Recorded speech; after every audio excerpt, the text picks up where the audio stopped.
Hi friends, మేమైతే ఈరోజు అందరం కలిసి పొలాస టెంపుల్కి వెళ్తున్నాం. ఆ టెంపుల్ అయితే నేను ఇప్పటివరకు చూడలేదు. ఓకేనా ఫ్రెండ్స్, అది ఎట్లుంటుందో నేనైతే చూపిస్తాను, మీకు పూర్తిగా ఎక్స్ప్లెయిన్ చేస్తాను. ఇప్పుడైతే మనమైతే టెంపుల్ దగ్గరికి అయితే వచ్చాము. దీని గురించి ఇన్ఫర్మేషన్ అయితే తెలుసుకుందాం. మన తెలంగాణలోని జైత్యాల జిల్లా పొలాస గ్రామంలో 1000 లింగాలు ఒకే టెంపుల్లో కనిపిస్తాయి. దీన్నే సహస్ర లింగాల దేవాలయం అని పిలుస్తారు ఫ్రెండ్స్. ఇది జైత్యాల నుండి దాదాపు 8 కిలోమీటర్లు ఉంటుంది. మనమైతే ఈ టెంపుల్ దగ్గరికి రీచ్ అయ్యాం కదా. ఇక్కడ బోర్డు కూడా పెట్టారు, సహస్రలింగాల దేవాలయం అని. స్టార్టింగ్లో ఇక్కడికి మనకు ఒక ధ్యానంలో ఉన్న శివుడు కనిపిస్తాడు. శివుని విగ్రహం ఎలా ఉందో చూడండి ఫ్రెండ్స్. ఇంకా లోపలికి అయితే వెళ్ళాలి.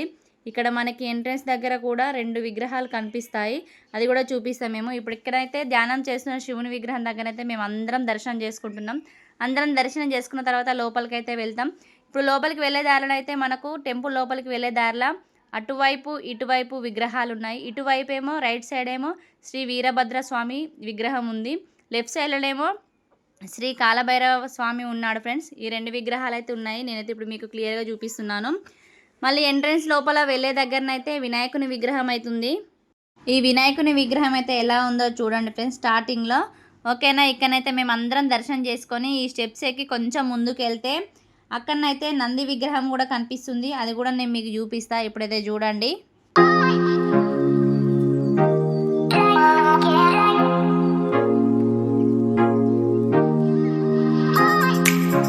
ఇప్పుడు స్టెప్స్ ఎక్కి లోపలికైతే వెళ్తున్నాం. ఇక్కడనైతే నంది విగ్రహం అయితే మీకు కనిపిస్తుంది కదా, చూడండి ఫ్రెండ్స్ ఎలా ఉందో. మనమైతే ఇంకా కొంచెం లోపలికి వెళ్ళాలి. సో లోపలికి వెళ్తే ఒక దగ్గర 1000 లింగాలు కనిపిస్తాయి. సో ఇక్కడ 1000 లింగాలు ఎందుకు పెట్టారని ఒక రీజన్ కూడా ఉంది. అది కూడా మీకు ఎక్స్ప్లెయిన్ చేయడానికి ట్రై చేస్తాను నేను. ఇప్పుడైతే మీరు నంది విగ్రహం అయితే చూడండి.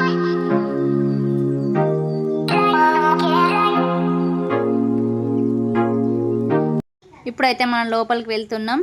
ఇప్పుడైతే 1000 లింగాలు ఒకే దగ్గర కనిపిస్తాయి, చూడండి ఫ్రెండ్స్. ఎక్కడ కూడా 1000 లింగాలు ఒకే దగ్గర చూసి ఉండరు అని నేనైతే అనుకుంటున్నాను. నేనైతే ఇంతవరకు చూడలేదు, ఇదే ఫస్ట్ టైం చూడడం. అందుకే మీకు కూడా నేను చూపిస్తాను ఈ వీడియో అయితే తీస్తున్నా. కంపల్సరిగా మీరు లాస్ట్ వరకు అయితే చూడండి. ఇది ఎట్లా ఏంది అన్నది కూడా మీకు వివరించి చెప్తా ఫ్రెండ్స్. ఓకేనా, నాకు తెలియకుండా తెలుసుకోనైనా మీకోసం చెప్తాను. Okay friends. సో ఇక్కడ 1000 లింగాలు ఎందుకు పెట్టారని ఒక రీజన్ కూడా ఉందని చెప్పిన కదా. అదేంటంటే జైత్యాలలో చాలామంది భక్తులు కార్తీక మాసంలో ప్రతి సంవత్సరం సహస్రలింగాలను తయారు చేసి వాటిని పూజించి వాటిని మళ్ళీ నిమజ్జనం చేస్తారంట. అయితే నలమాస గంగాధర ఆయన ముందుకు వచ్చి ఇక్కడ ఫండ్స్ అన్నీ కలెక్ట్ చేసి 2015లో సహస్రలింగాలని ప్రతిష్టాపించారంట. ఒక్కొక్క గద్దెపై 2 లింగాలు కనిపిస్తాయి. ఇవన్నీ కూడా ఎటువైపు నుంచి చూసినా సమానంగానే కనిపిస్తాయి. ఇంకా ముందుకు వెళ్తే చాలా దేవుళ్ళ విగ్రహాలు కూడా కనిపిస్తాయి.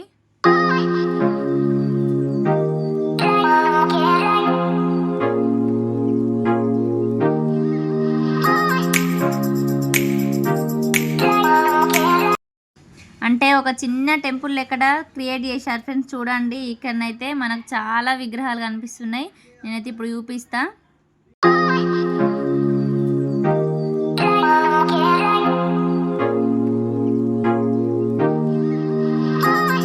ఇక్కడ మనకు పాలరాయితో చేసిన విగ్రహాలు కనిపిస్తున్నాయి.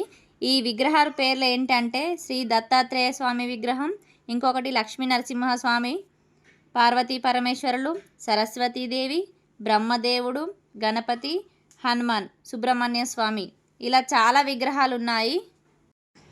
అయితే ఇక్కడికి చాలామంది జనాలు కూడా వస్తున్నారు. అయితే మెయిన్గా అభిషేకాలు చేస్తారంట. ఇక్కడ చాలా జనాలు కూడా ఇక్కడికి వచ్చి శివుడికి అభిషేకం చేస్తారు. ఈ టెంపుల్కి జైత్యాల నుండే కాకుండా చాలా దూరం నుంచి కూడా జనాలు వస్తున్నారు. వారి కోరికలు నెరవేరడం, 1000 కొబ్బరికాయలు కొట్టడం, 108 ప్రదక్షిణలు చేయడం, ఈ ప్రతి ఒక్కటి చేస్తారంట. అదేవిధంగా కాలతప్పదోష పూజలు, నవగ్రహ పూజలు, ఎవరికైనా వివాహం కాకుంటే వారి యొక్క వివాహం కోసం పూజలు చేయడం కూడా జరుగుతుందంట. తర్వాత సంతానం కాని వాళ్ళు కూడా వచ్చి సంతానం కోసం పూజలు చేసుకొని వారి యొక్క కోరికల్ని నెరవేరి ఇతర రాష్ట్రాల వారు కూడా వచ్చి వారి కోరికలు నెరవేర్చుకున్న తర్వాత ఇక్కడ వారు మొక్కులు అప్పగించి వెళ్తారంట. అయితే ఇంకొకటి ఏంటంటే ఇక్కడ సోమవారం అన్న పూజ జరుగుతుందంట. 1000 లింగాలకు నీళ్లు పోసుకుంటూ అదే విధంగా భక్తులు ఏదన్నా కోరుకుంటే 15 రోజులలో నెరవేరడం జరుగుతుందంట. ప్రతిరోజు కూడా భక్తులు వస్తుంటారు. మ్యారేజ్ డేలని, బర్త్డేలని, ఇట్లా చాలామంది సెలబ్రేషన్ చేసుకుంటారు కదా, అదేవిధంగా ముందుగానైతే టెంపుల్కి వెళ్తాం కదా, ఇక్కడికైతే ప్రతిరోజు భక్తులు వస్తూ ఉంటారంట. 1000 దంపతులతోటి 1000 లింగాల ప్రతిష్టాపన అంటే 1000 మంది సంకల్పం కాబట్టి అదేవిధంగా కోరికలు శీఘ్రంగా నెరవేరుతున్నాయంట. పరమేశ్వరుని అనుగ్రహం ఉంటుంది అని ఇక్కడ అయ్యగారులు అయితే చెప్తున్నారు. అడిగితే సహస్ర లింగాలు కాబట్టి దేవాలయంలో రాగి నాణాలు కూడా 1,00,00,000 నాణాల సంకల్పం కూడా ఉన్నదంట. ఒక నాణ్యం వేస్తే ఖచ్చితంగా ఆ కోరిక నెరవేరుతుందని చెప్తున్నారు అయ్యగారు మనకైతే. ఇప్పుడు నేనైతే పూర్తిగా మీకు లింగాలను అయితే చూపిస్తున్నా చూడండి. ఇక్కడ నుంచి అయితే నాకైతే రాబుద్ది కాలేదు, అంత మంచిగా పీస్ఫుల్గా అనిపించింది, మైండ్ అయితే మస్తు రిలాక్స్ అనిపించింది. మీరు కూడా కంపల్సరీ ఈ టెంపుల్ని అయితే విజిట్ చేయండి ఫ్రెండ్స్. ఓకేనా? మా వీడియో కనుక మీకు నచ్చినట్లయితే లైక్ చేయండి, షేర్ చేయండి, కామెంట్ చేయండి. మరిన్ని వీడియోస్ కోసం మా ఛానల్ని సబ్స్క్రైబ్ చేయండి ఫ్రెండ్స్.